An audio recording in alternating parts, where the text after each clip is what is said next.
अब अवामी बजट आएगा जी मैं आपसे आ रहा हूँ, शहबाज शरीफ साहब ने कहा था कि 2025 का बजट अवामी बजट होगा। देखें हसन भाई, गुजारिश ये है, आज भी इन सारी तकलीफ़ों को झेलने के बावजूद पाकिस्तान इस खिते का वो मुल्क है जिसके अंदर टैक्स की शरह कम तरीन है।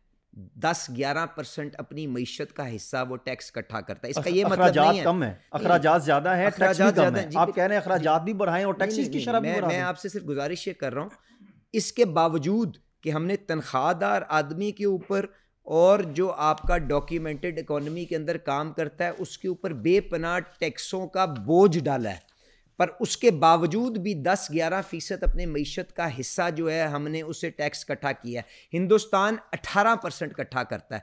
तो वसाइल की किल्लत तो है ना, उसके बाद आप 60% अपना वसाइल जो वफाकी हुकूमत इकट्ठी करती है सूबों में दे देते हैं। तो वफाकी हुकूमत के पास तो सूद देने का पैसा नहीं होता, तो उसके बाद हर जो खर्चा उन्होंने करना है वो कर्ज लेके करना है। तो इसमें तंगी वसाइल की तो अपनी जगह मौजूद है ना, पर जो आपने बात की कि क्योंकि मुश्किल तरीन हालात से निकले हैं। अभी आपने बड़ा एक नुक्ता छेड़ दिया ना, आपने कहा तनख्वाहदार तबके का अगर आप देखें तो सबसे ज्यादा रिटेलर हो, बरामद कुनिंदगान हो, इनसे 5 गुना ज्यादा टैक्स तनख्वाहदार तबका दे रहा है। यानी मेरी तहकीक के मुताबिक अब 10 माह में 430 अरब रुपए का इनकम टैक्स इकट्ठा किया तनख्वाहदार तबके से। आप मुझे ये बताएं कि पैसा टैक्स तनख्वाहदार तबका दे रहा है, हुकूमत दावा करती रही, एफबीआर करती रही, कहीं से उनको और कोई टैक्स इकट्ठा नहीं, परचून कंट्रोल में नहीं आ सके, रिटेलर कंट्रोल में नहीं आ सके, बरामदगान जो बरामद कुनिंदगान है कंट्रोल में नहीं आ सके, अशराफिया कंट्रोल में नहीं आ सकी, 4,980 अरब रुपए की सब्सिडी देते कंट्रोल नहीं कर सकते,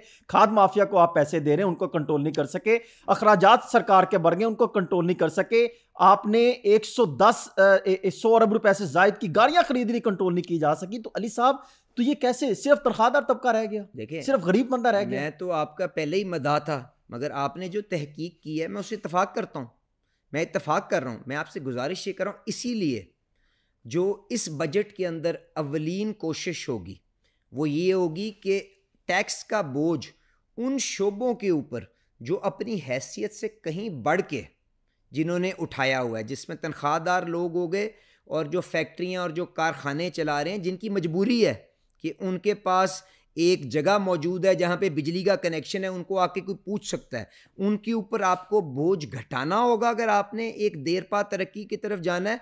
और उन मईशत के शोबे जिनकी तरफ आपने इशारा किया, जो आमदनियां कमाते हैं, जो बड़ी बड़ी गाड़ियां रखते हैं, जो बड़े बड़े असासाजात रखते हैं, जो बाहर जाते हैं, उनको टैक्स के नेट में लाना होगा, जिसके अंदर आप ये तो हम गुज़श्ता पीडीएम 1 के दौर में भी सुन रहे हैं। नवाज शरीफ की हुकूमत थी, मुझे याद है, मैं उनको कवर करने गया, उस टाइम भी ये दावा कर रहे थे, इमरान खान भी ये दावा करता रहा, सबको टैक्स नेट में लेकर आना है। कि क्या करेंगे, किस किस को टैक्स नेट में लेकर आएंगे? दावे करते लेकर तो आप आते नहीं। हसन भाई बिल्कुल आज तक ये काम नहीं हुआ, पर मैं आपसे गुजारिश ये करूंगा कि हमारी मईशत जिस जगह के ऊपर, जिस नहज के ऊपर आके खड़ी हो गई है ना, जब 8-8, 9-9 लाख बंदा रोज का पाकिस्तान छोड़ के हर साल जा रहा हो, 119% इजाफा हुआ ब्रेन ड्रेन में एक साल में। मैं तो आपसे इत्तेफाक करूं, मैं और आप एक बात कर रहे हैं। हमें देखें, अगर मसले का हल करना है तो पहले हकीकत को तस्लीम करना होगा। तो मैं तो आपसे इत्तेफाक कर रहा हूँ। अब गुजारिश ये, वो क्यों जा रहे हैं, उनकी उम्मीद शायद ख़त्म हो रही है, उनके ऊपर बोझ इतना ज़्यादा बढ़ गया कि वो कहते हैं कि मैं बाहर जाके दुबई के अंदर अगर कोई काम कर लूँ तो शायद मैं अपने बच्चों का पेट ज़्यादा इज़्ज़तदार अंदाज के अंदर मैं पाल सकता हूँ।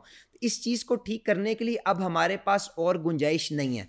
अब हमें पसंद है कि नहीं पसंद है, दुकानदारों को भी टैक्स देना पड़ेगा, काश्तकारों को जो मुनाफा कमाते हैं उनको भी टैक्स देना पड़ेगा, और हर वो शोबा जिसका मईशत के अंदर अपना हिस्सा मौजूद है और उसके मुनासबत से वो टैक्स नहीं देता, उसके पीछे जाना पड़ेगा, क्योंकि अब ये निज़ाम उसके अलावा नहीं चल सकता। हमने क्या किया, चंद महीने पहले तक मैं भी एफबीआर का हिस्सा था, मैं भी रेवेन्यू का मेरे पास कलमदान था, अभी भी आप उसके अंदर टीम का जी मैं बिल्कुल, मैं जिम्मेदारी हर चीज की ले रहा हूं जी। मैं तो कह रहा हूं बिल्कुल ये आप ठीक कह रहे हैं। अगर अब हमने सिर्फ नुक्ताचीनी तो नहीं करनी ना, उसमें से कोई हल भी निकालना है। आइंदा माली साल मान लिया ये बहुत बहुत प्यारे इंसान थे, बहुत बुरे हालात थे, प्यारे हालात थे, निकल गए, कर गए,